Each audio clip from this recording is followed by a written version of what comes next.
x-rays did not show any issues with the bone. It was a sudden stabbing pain on the ball of her foot that took Jenna Williams off the track.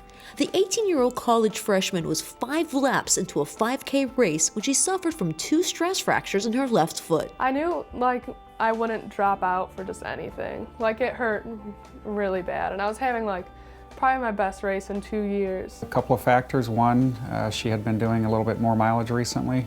2, she was wearing a racing flat, which has less support than a normal running type of shoe. Jenna admits she never thought stress fractures could happen in your feet, yet alone seeing a podiatrist for a sports injury. Not really. I thought more like old people and bunions, not really stress fractures, but they got it done quickly, x-ray and ultrasound, and they knew right away. Fractures and ankle sprains are the most common sports injuries for both adults and kids. A common misconception is if you can move your foot, it's not broken. It is a misconception that patients that have foot pain, they're still walking, don't have a fracture, don't have an injury.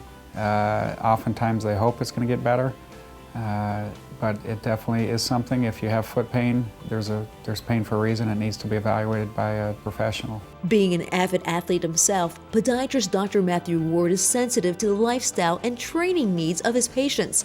Dr. Ward is on the sports medicine staff at Florida Southern College. He's right now working on his second book, and just like any father, he's very proud his son made it to the cover of a medical journal that his article on baseball injuries was published in.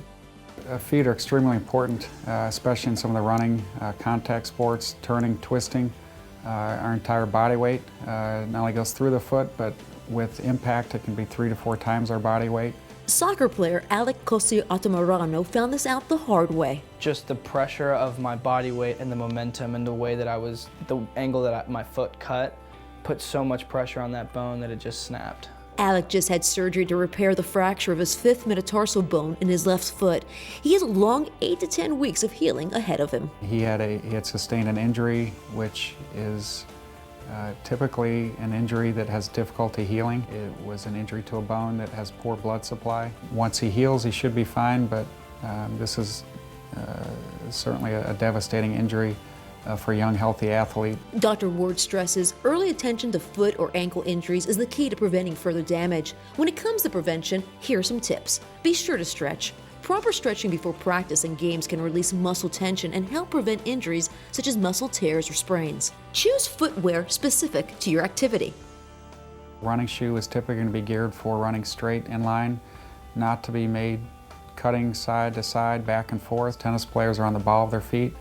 They're going front and back, side to side, and there's different features of a tennis shoe compared to a running shoe, compared to a soccer cleat or a basketball shoe or a volleyball shoe.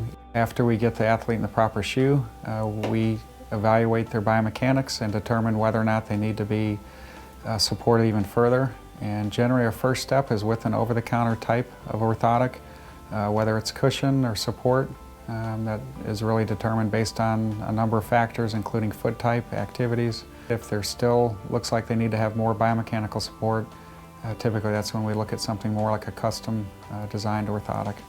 Talk to your podiatrist or go to a specialty athletic store when looking for proper shoes. Be sure to have your feet measured every time you purchase new shoes, as feet size and shape can change as we age. Typically the recommendation is if you're doing a sport more than 2 to 3 times per week, you should be wearing a sports-specific shoe for that activity. For more information about playing it safe when it comes to your feet, contact the American Podiatric Medical Association at apma.org.